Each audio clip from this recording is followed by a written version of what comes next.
ग्रीष्म प्रवाह हो, ये विभाग 24 घंटा तप्तर थाए, 365 दिन तप्तर थाए। अतीत विगत गोटे वर्ष भितर आम बंजार भी सामना कलु, दाना बात्यार भी सामना कलु, अदिनिया वर्षार भी सामना कलु, ग्रीष्म प्रवाहर भी सामना कलु, किंतु से सबू को सामना करिबारे राजस्व एवं विपर्यय परिचालना विभाग संपूर्ण सफल होईछि, जो थिरे जीरो कैजुअलिटी रे गोटे वर्ष आम अतिक्रांत कलु।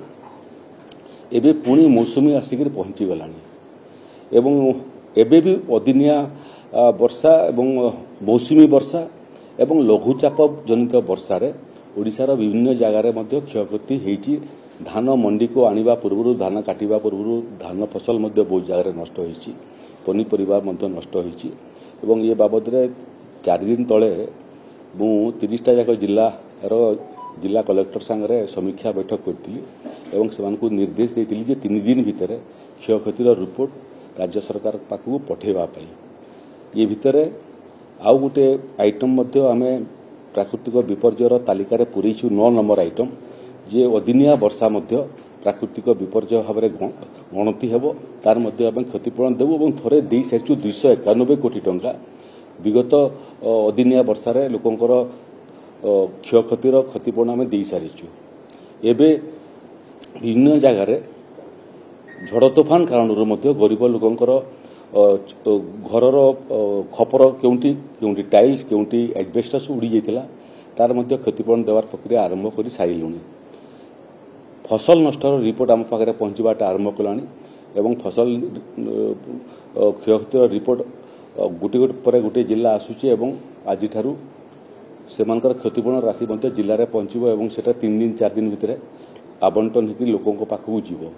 जो धान सबू नष्ट होइछे तार इनपुट सब्सिडी मध्य से पाइबे, जो माने इंश्योरेंस करिसेंती एवं इंश्योरेंस परिसरभुक्त अछंती से माने इंश्योरेंस रो मध्य क्षतिपूरण पाइबे एवं तार सांगरे सांगरे एठी जोगाण विभागर मान्यवर मंत्री एवं कृषि विभागर मान्यवर मंत्री मध्य से समीक्षा बैठक रे उपस्थित थिले।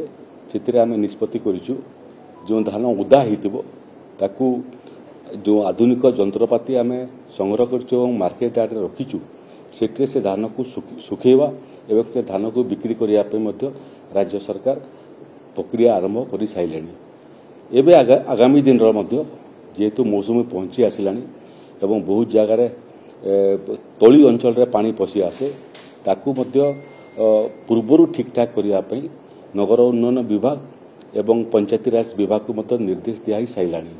आमे संपूर्ण प्रस्तुत अछु, जो परिस्थिति भी उत्पन्न हबो ताकू सामना करिया पे एवं परिस्थिति जनित क्षयक्षति पे समग्र साहाय्य लोकों को करिया पे क्षतिपूरण देवा पे राजस्व एवं विपर्यय परिचालना विभाग संपूर्ण प्रस्तुत अछि एवं रोडमैप मध्य प्रस्तुत कर सारिछि।